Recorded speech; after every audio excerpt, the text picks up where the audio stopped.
The thing is that they don't appreciate good graphic design.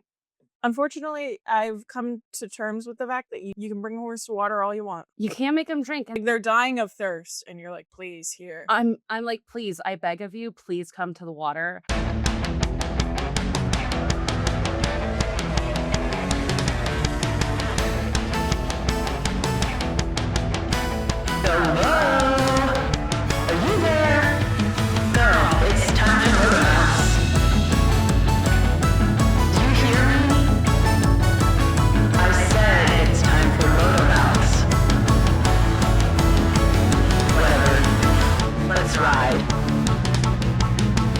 Welcome to MotoMouths, the podcast for MotoGP, motorsports, and more. I'm your host, Zoe, and we're back after another little summer break. Yeah, it's basically summer break part 2. The electric boogaloo. Yeah. I had to turn 30. You did. And That's just how time works. I know, and it was great. So now this podcast is hosted by a 30-year-old. And a young, fun 29-year-old. Young, fun, and some might even say sexy. Some might. Hopefully. Who are you?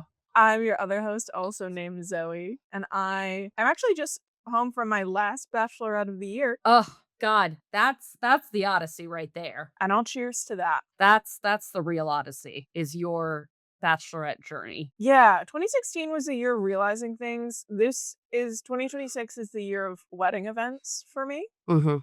Still 2 more weddings to go. Jesus Christ. And we're having a blast. We're tired, but we're having a blast. Yeah. Speaking of being tired and having a blast, let's talk about Maverick Vinales. Okay. He's, I'm sure, tired and not having a blast because he is still injured and won't be coming to Aragon this weekend. And his name remains in these bitches' mouths. Always. Sorry, you're named after Tom Cruise. When that happens, you stay being discussed.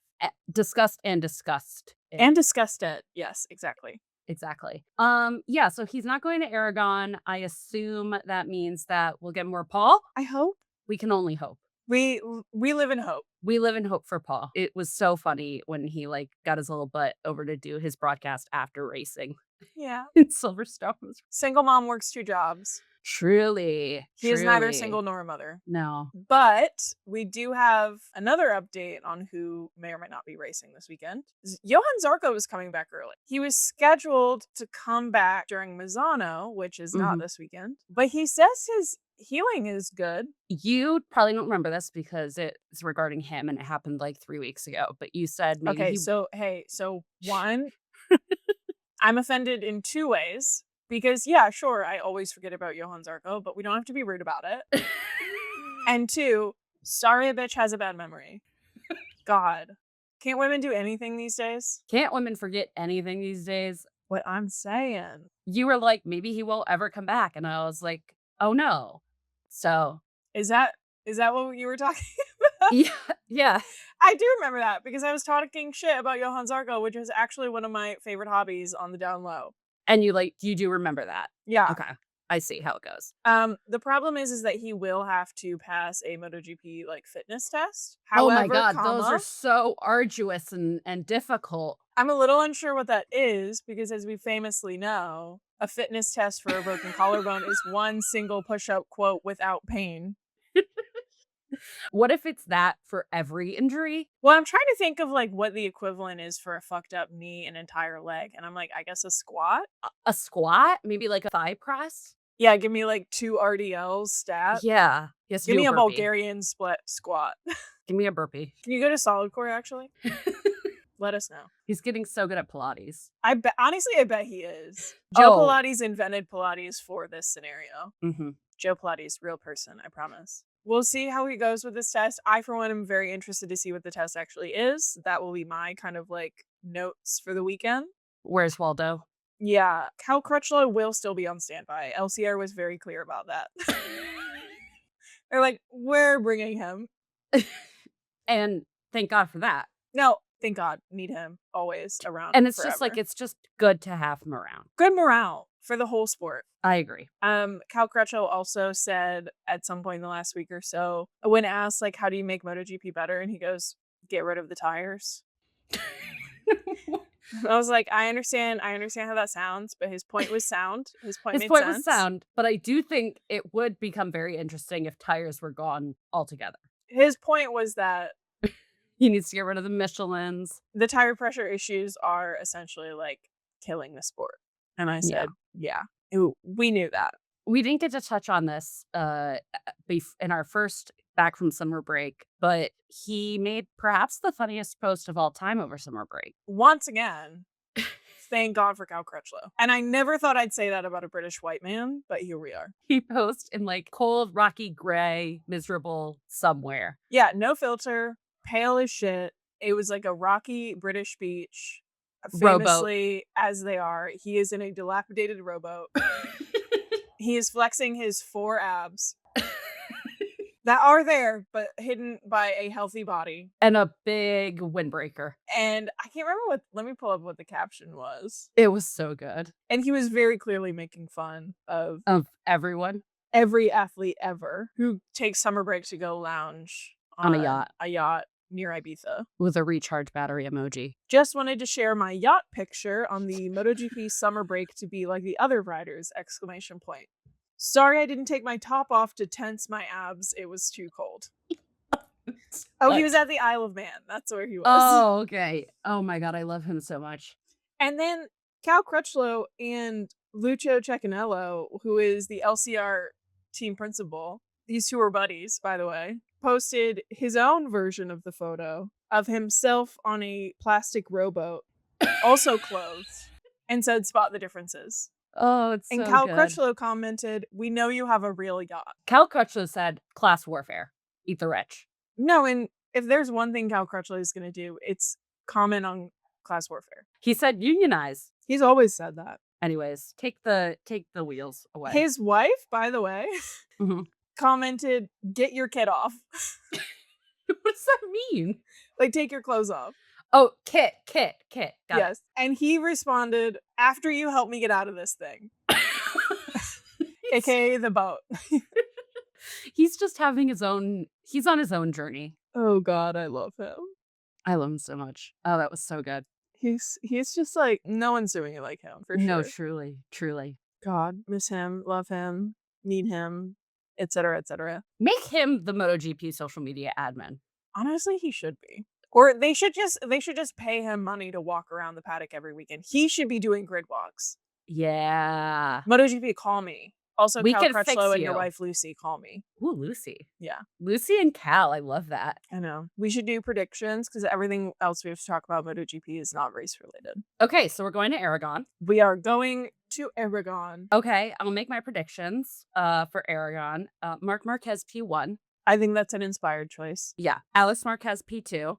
Okay. Ayagura P3. Love this podium. And a fail king of Jorge. Spanish boost, up or down?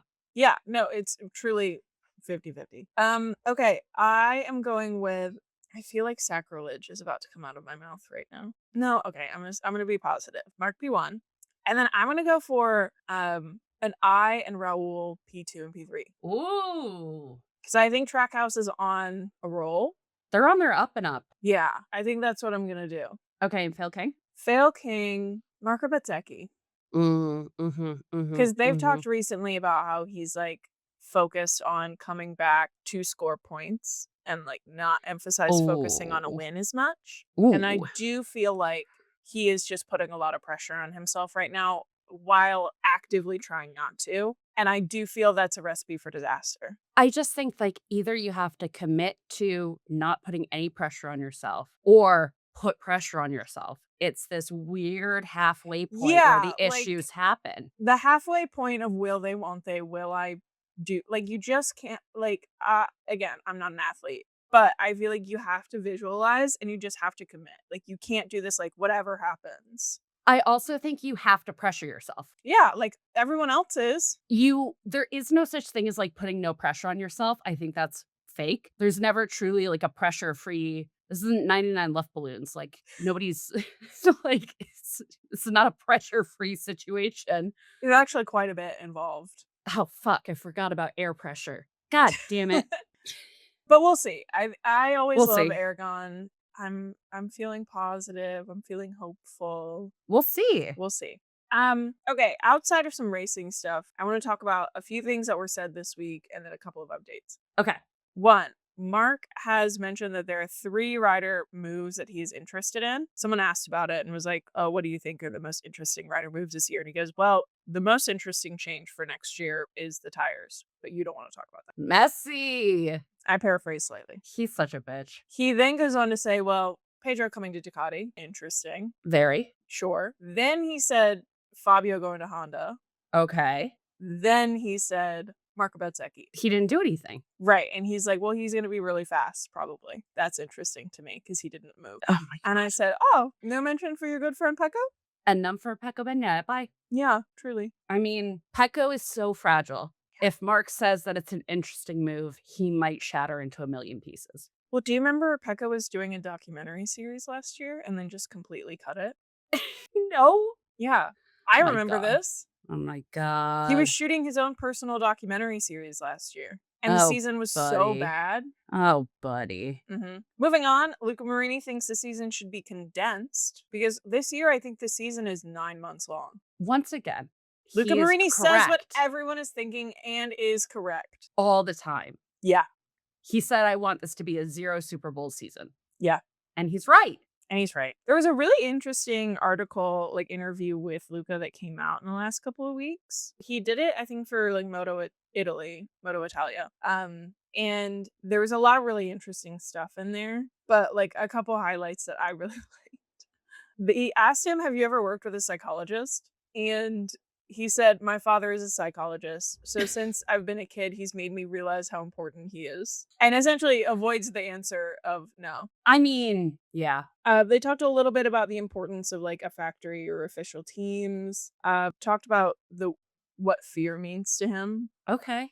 Why go see a psychologist if this is what you're talking about in an interview? No, this is the psychology. He said, I don't read the newspapers, not Instagram, social media, so on. I just know in my heart of hearts, he's a Wikipedia girly. Oh, yeah. Wikipedia warrior. Mm-hmm. They asked him if he was a footballer, what would have happened?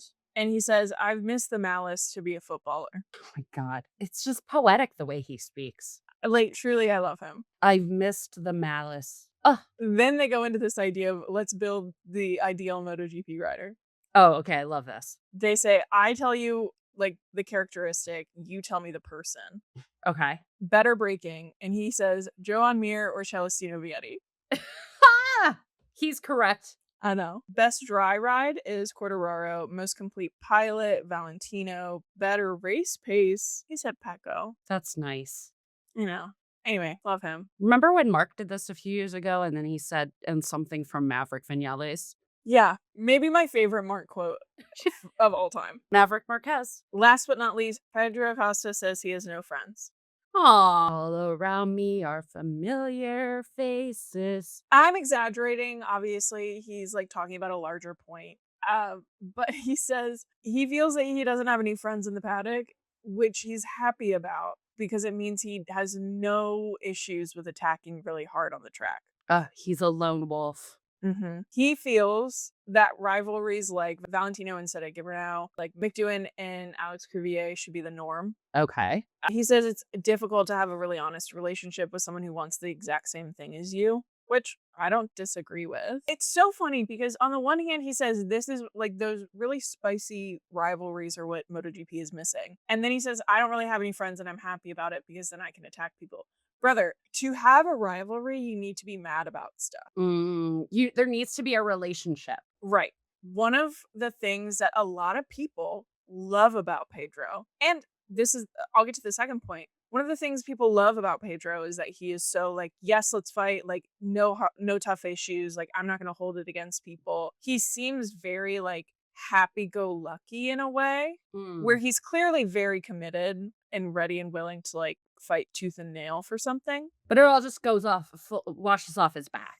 Right. The problem is, to your point, like you don't get like a bitter rivalry without skin in the game. You don't get Lewis Hamilton and Nico Rosberg from nowhere. From them being coworkers in the paddock. And it's funny because like him referencing Valentino and Sete, it's like, I wouldn't say that they were ever friends, but they had a relationship in a way. Well, I think the fundamental element of a good rivalry has to be mutual respect, and you can't get to mutual respect without having some form of relationship. Well, and I think that was the like one factor of the Valentino and Sede thing where it's like Sede was very much like the established talent and like the guy in charge. He was much older. Valentino came in as this very cocky kid who had all of these heroes. And essentially, I think if I'm like really, really winnowing down years of ancient history, Great winnow. thank you. There's an aspect of like the lack of respect that came of that and the Yes. way that Valentino treated him. Yes. And Sede was willing, I think, in the beginning to be like, oh, we are peers. I have something I can teach you. And Valentino was very much not interested. And again, I'm really, really overlooking a lot of stuff here. You know what that really reminds me of? Hmm. This young upstart that came in when Valentino Rossi was kind of the old established guy. Yeah, there's like a lot. I can't even get into that right now. I will say though that Valentino and Sede and Valentino and Mark are like there are similar aspects, but like the root of those things are very, very different. Mm. What's also funny about this thing with Pedro to me is that this is Mark's attitude about having friends in the paddock. Like explicitly, this is Mark's attitude. Before the Ducati contract came around, Pedro was really biting back at all of the kind of Mark Marquez comparisons. Right. The next Mark Marquez. Right. And so then the contract came around, he started having a lot kinder things to say about him at a much higher volume. And then you got all of these people saying, oh, we're all really excited about the Pedro Mark teammate build up because they're both like, we don't have to fight off track, but we can fight on track kind of people. Mhm. And it's like, Pedro, I don't understand. Like, you're saying that you miss the rivalries. You were about to walk into a situation in which it has been bubbling for years, and yet you have done everything possible to clamp down on it. It's just a nothing burger. I'm just very like, it's so Your philosophies are inconsistent. exactly. So what's the truth? So what is the truth? And that's not even digging into everything that happened with him and Furman when they were We growing don't have up. time to unpack all of that. I really can't. So we'll see. Couple of other things. Ane Bastianini is confirmed moving to Trackhouse in 2027. I think this is a great pairing. Why not? Why not, first of all? I would prefer Luca Marini to have like whatever he wants forever, but that's Mhm. fine. This is a great pairing. Ane Bastianini for years has been very well known as someone who can manage his tires like fucking crazy. Mhm. So I think that's great for an Aprilia bike. Good for him. And also it seems like that environment is really good for people. It's just it seems like a really nice environment, frankly. Yeah, I feel like it's Trackhouse and Grosini are the satellite teams that are like safe place.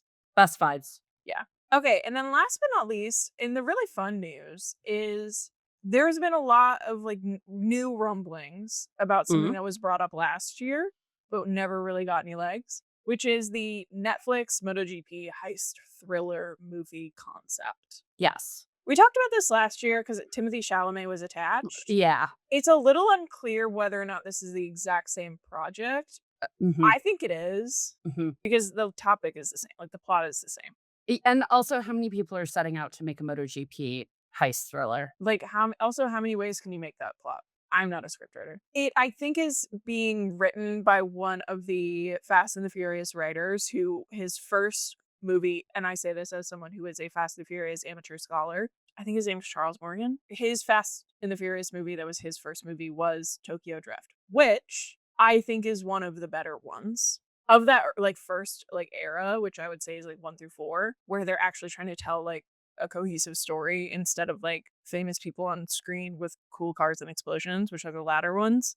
I think that's a really cool first project in that franchise. He did write all of the rest up until 8, I think. So who knows? But the big update from like a production perspective is that Alan Rickson is attached to it. And he was at some event with some bikes recently. Oh. Alan Rickson is most famous right now for being Jack Reacher. He's huge and jacked, pun unintended. The problem is that like as a He has to racing be fan, tiny. right? Alan is Oh my supposedly god. yeah, no, he's massive, He's buff Pedro Pascal. but like huge.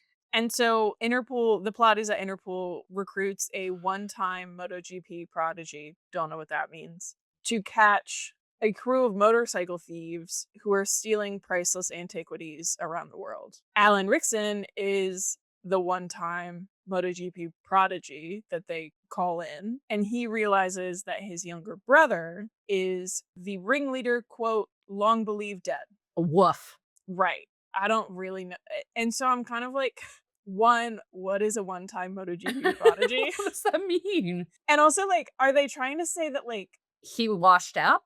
like, if we had a, like, this year, Iagra got crazy injured and then became a FBI consultant? Like, it's, like, what do you mean? A cab. Also, First of all, I don't know. Like, listen, I can't get involved in that. There's a lot to talk about here. I just like that they're, like, stealing antiquities, Yeah. but, like, not motorcycle. Like, we've had multiple famous motorcycle thefts. Not thefts, I guess that guy in Mexico bought them. Yeah. But they stole Jorge Martin's bike from the Right. paddock. No, like, we should be making that movie. Right. It's right there. Truth is stranger than fiction. It's right there. So, yeah. And so then I'm just like, how did his brother also come up in the series?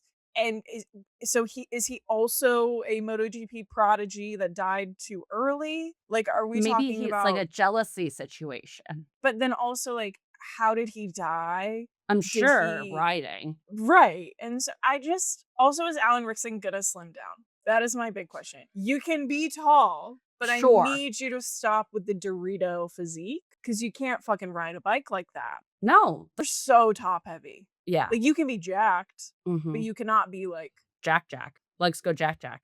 legs go jack jack. I am so fascinated by this project. I'm sure it's going to change 5 million more times. So we'll see. I don't know. Again, as an amateur Fast and Furious scholar and enjoyer, like, I love an action movie. Mhm. And Alan Rickson, here's the other thing. It seems to be like a guy with a head on his shoulders who likes making good work. Like, Jack Yeah. Reacher is, by all accounts, amazing. And he was in, what is it called? It was a Guy Ritchie movie that came out a couple years ago. Hang on. I'm on his IMDb right now.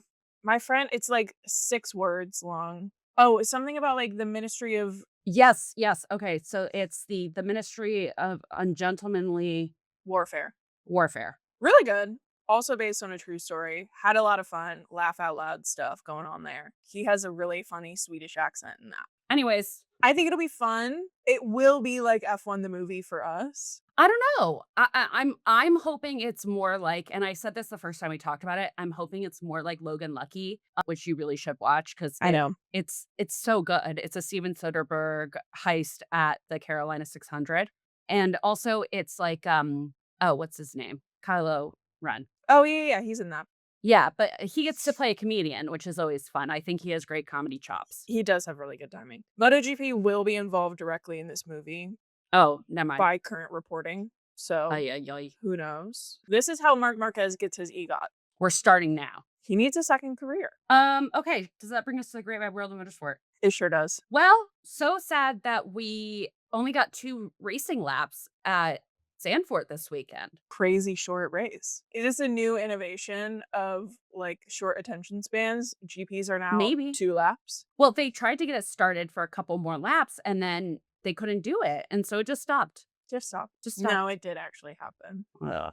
We do have to say goodbye to Zandvoort. This is actually very, very Yeah. upsetting. To me personally, Zandvoort was my first F1 race ever. You love Zandvoort. Loved it before I went. I love it even more now. I think it's such a fun track. I think I've said this before. Dutch fans in general, The best. just the best. Like, The best. what an atmosphere. What a vibe. A lot of Heineken, which I love. A lot of orange. I'm just very sad that this is not continuing. I think it is a true like loss for the sport because I think this track is so tricky It's in a such lot a of good track. ways while also being doable. It's got a lot of really unique features that we just don't see on the current calendar anymore. We don't see banked turns anywhere. It's like it's a very classic F1 track.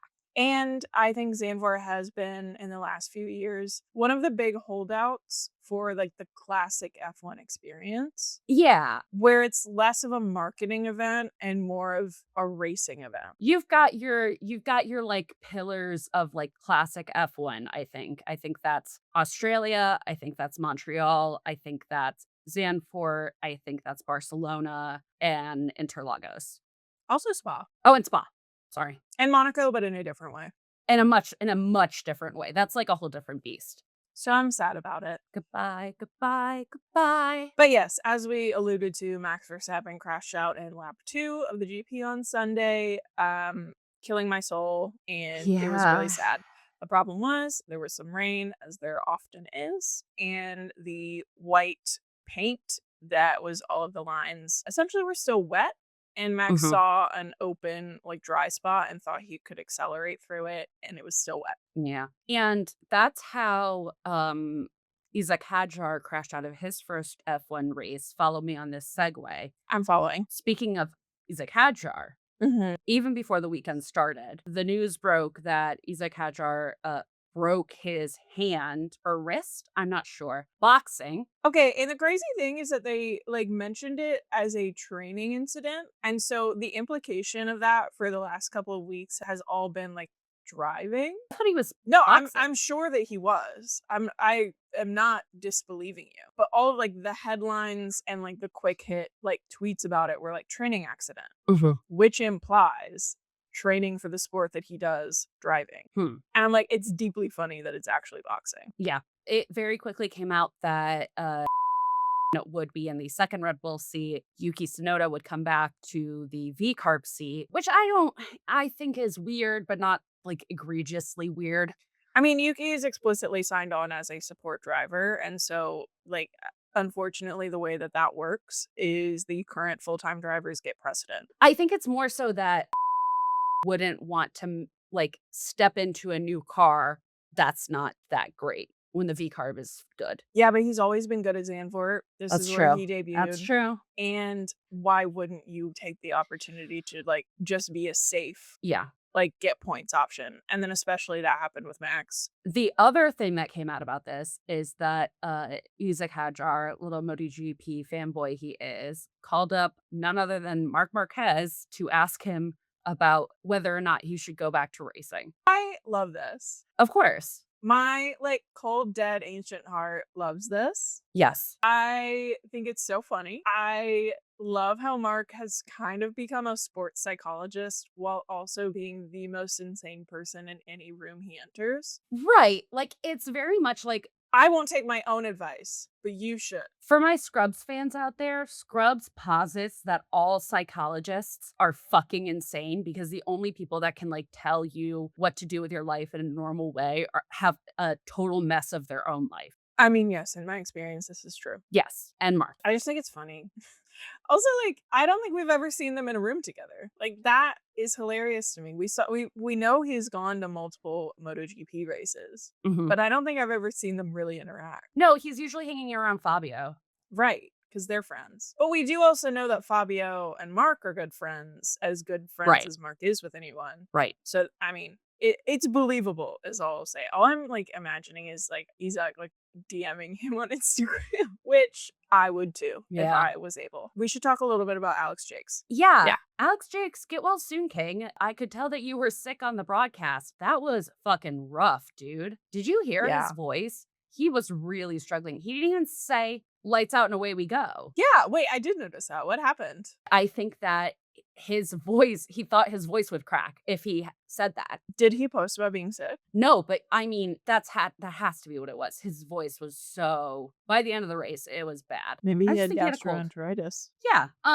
So we didn't make predictions because we were on summer break. I was at Dollywood. Let's look at the podium. So I don't care about the sprint. We never care No. about the sprint. Sorry. It was so boring. Sorry to George, I guess. The GP podium was Lando P1, Kimi P2, George P3, and Mhm. Lando converted from pole, which he is not known for doing. No. And critically, most important event of the entire weekend, Fernando Alonso, P18 to P9. Insane. Insane. From an old man. That old man is incredible. I love him. I love him. Good job, King.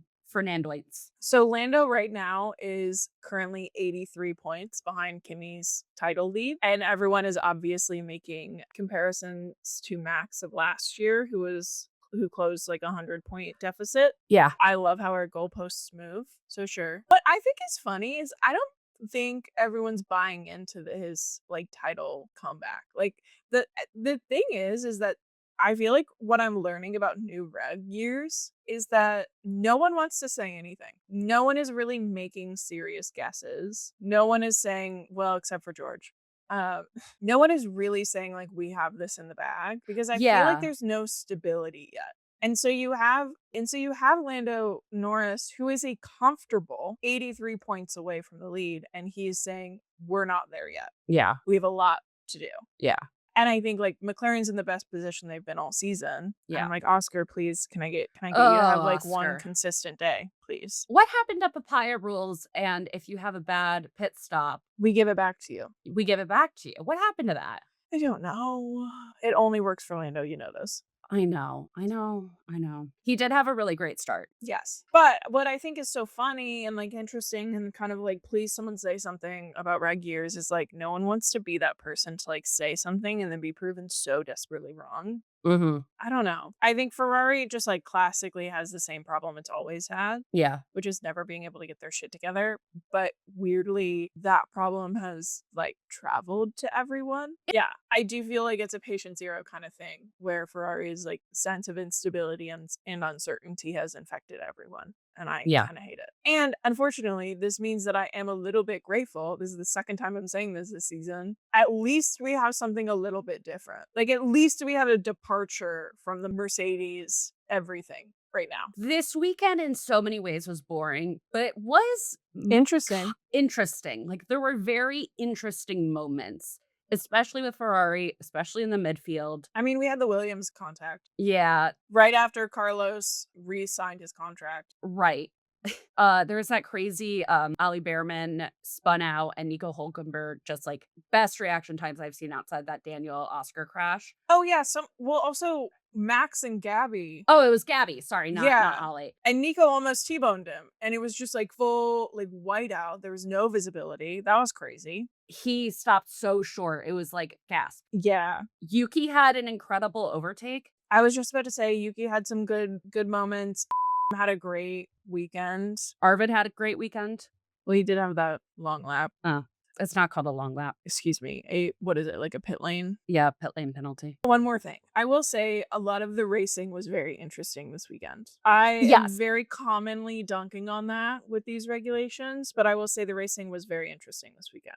Can I say though, I think that is because it's at Zandvoort. Exactly. Yeah. The fully regs aren't agree. getting any better. The drivers aren't getting any better. Like it's just Zandvoort's incredible track. Same thing last year. Yeah. So Ferrari. Remember when Bernie Eccleston said the Ferrari's problem is they have too many Italians? Yeah. It's still that way. Never changed. Case in point. Well, and what's funny is that their TP is French. My TP French, my Driver British. driver British, my other driver Monegasque. We're all fucked up. We're all aghast. So there was some beef with the Ferraris this weekend. Lewis, at one point during the race on Sunday, had a pretty insane tire advantage over everyone in the lead, and so was real quick. Was leading for quite a bit. Yes, came back and then got stuck behind Charles. And I'll be the first person to say, Lewis is obviously an incredible driver. You can't make any argument otherwise. Very talented. I find him deeply annoying. Yeah. Oh, he gets so annoying on the radio. I find him deeply annoying mid-race. During the race, he is the worst person, but I think all great drivers are. Think about Max mid-race, think about Seb mid-race. Oh, think I'm about, sure. like, Fernando mid-race. They're all cunty little brats on the radio. Lewis's version of it grinds my particular gears. It's a very British extreme. Well, there's a way that he has of whining where Max gets really angry and mean. Yeah. And I Lewis gets a lot like more angry and whiny. very whiny. Again, I am not a 7-time championship winner. Like, I can't, but I do find him deeply annoying. So he's sitting behind Charles, and he is at least a second on him in pace. And Ferrari is essentially sitting on thumb in their ass, like making no decision on whether or not to tell Charles to let Lewis pass. They are on slightly different strategies at the time. Lewis ultimately believes that this delay cost him a podium. And this is the most Ferrari thing of it all, is that they kept Lewis sitting behind Charles for like a lap and a half before pitting Charles and then putting him on a new strategy that was weaker. So he got fucked over too. It's like a comedy of fucking errors with them. So then It's like they slip on one banana peel, then the guy comes running over to help and slips on the banana peel. and then they knock their heads together. Yeah, when they try to get up. Wonk. And then you have Fred Vasseur being like, well, hindsight's 2020. Of course, looking back, we would do something differently. And it's like, that's not helpful. So now whole house God. mad. Whole stable mad. And I don't remember who it was, but someone was apparently on a podcast talking about it. It was like an ex-racer and was like, yeah, so Ferrari's terrified to tell either one of them what to do. And I'm sure you've got El Predestinata. No, Eno. Because it's Italian. Predestinato. And you've got Lewis fucking Hamilton. Which many people who are, quote, in the know have said, why the fuck did you do that? I understand why anyone would sign Lewis Hamilton. I understand. And Lewis, of course, I understand why he went for Ferrari. But did no one really understand that you'd have huge personalities, each with their own massive amount of sway? A plus B equals C. Like, what are we doing here? Because what's really, like, psychologically very interesting about the two of them is that Lewis obviously has the titles. Right. You cannot argue with that. He has the titles, he has the history, he has the experience. Charles has Italy. Yeah, like that's the thing, is that it's so... He is so mythically involved Yeah. in the story of Ferrari and like the story of Italian racing, to the extent that even Lewis Hamilton coming in Can't can't budge him push out of the him way. out of the way. Exactly. It's so... And it's so like, I'm like, asinine. did you think this wasn't going to happen? It really is a Sophie's choice, and it shouldn't be. And also, again, why would you say no to Lewis Hamilton? It's just so... It's truly rock and a hard place, except the rock is like God, Lewis and the Hamilton. hard place is like a snail. And the hard place is, exactly. Yeah. It's like, you obviously go with the rock, but you can't. They get themselves into these situations. I don't... So yeah, I don't really know. Ferrari continues to be a mess, as we all knew was going to happen. But like comfortably, they're still the same kind of mess. It's reassuring in a way. And I think that actually pisses Lewis off more than anything else. Yeah, because he's trying to come at it with logic and reason, and there is none. It's more that I think I'm sure that he came into this thinking Ferrari has gotten close to putting up a serious title bid like once every 3 years for the past 10. Mm-hmm. I can drag them into contention. Yeah, I can make up the gap. And unfortunately, he as one person cannot fight a cultural system of incompetence, which is Ferrari. Yeah. So whatever.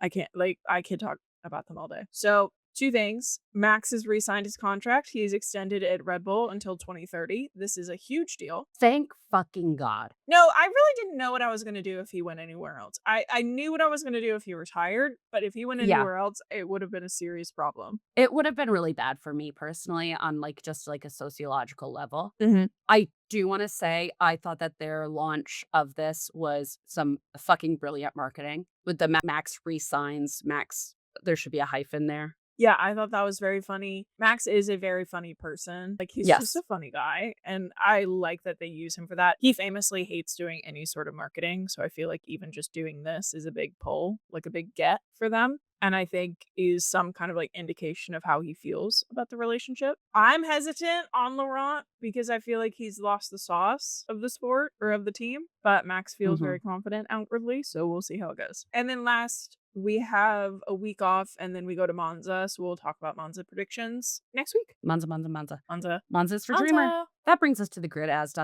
which for the uninitiated is a moment in our podcast where we categorize a handful of riders and drivers from across the great wide world of motorsport as a person, place, thing, concept, idea, and in honor of this nebulous Netflix movie in MotoGP, we're going to do the grid as Netflix originals. Would you like to go first? I would love to. First, I think is maybe the one I'm most excited about is Marc Marquez and Honda, our marriage story. Okay. With Scarlett Johansson and what's his name? That we keep forgetting. Yep. Kylo Ren. Deeply funny. There was love at the beginning. And in Mark and Honda's situation, there was love at the end. But just like 2 people who should have never been together by that point. Next up, the Valentino's Rider Academy is the old guard. Oh, see, I was going to do Mark as the old guard. Why? Old. Yeah, but Yeah, I can see them as the old guard. They could be Popstar Academy, which was the Cat's Eye Formation docuseries. That's not an original movie. Yes, it is. The docu-series? Yeah. That's not an original movie. I thought we were doing original productions. No, movies. Fuck. A series is not a movie. Okay, I'm going. But yes, the Academy is the old guard, partly because there's one ancient fucker in charge of these children. Okay, yes, I see where you're going. Cal Crutchlow is always be my maybe, which I don't really think there's a through line here. It's just that I think he's hot. Wake Up Dead Man is Valentino, because Wake Up Dead Man, part of the Knives Out movie ecosystem, is all about like what religion and like commitment to like kind of this cult force and like putting all of your faith in a fallible, unkind person does to a community. And that's that on that. And last but not least, I think that the 2025 Frankenstein is Gigi D'Alenia. Interesting. Gigi obviously is Dr. Frankenstein, and the Desma Sedice is Jacob Elordi. Ah, yes, I see. And beautiful. Yeah. I did think we were just doing Netflix original programming. So can I just go with my one that I thought was really good? Sure. Lando Norris is Nobody Wants This. Yeah, but people do want this. I know. I don't want it. I think that Alex Albon is Tall Girl. Yeah. Yeah. Yeah. I think it speaks for itself. Yeah. Oh, actually, I have another one.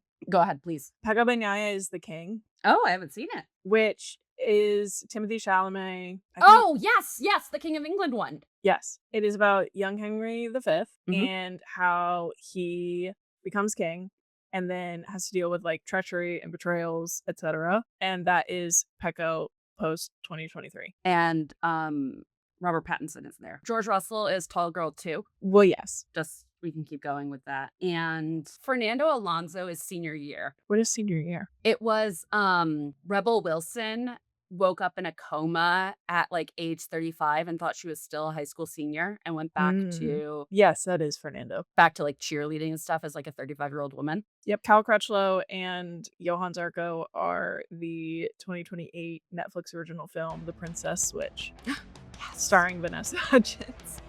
Yes. You're so right. All right. I think that's it. That brings us to the end of the podcast. Come hang out with us on Instagram, TikTok, Threads, YouTube, and then make sure to like, share, rate, review, subscribe to, comment on, engage with, any and all of the above on the podcast to help us grow. Really appreciate it. And let's keep chatting soon. Okay, bye. Okay, bye.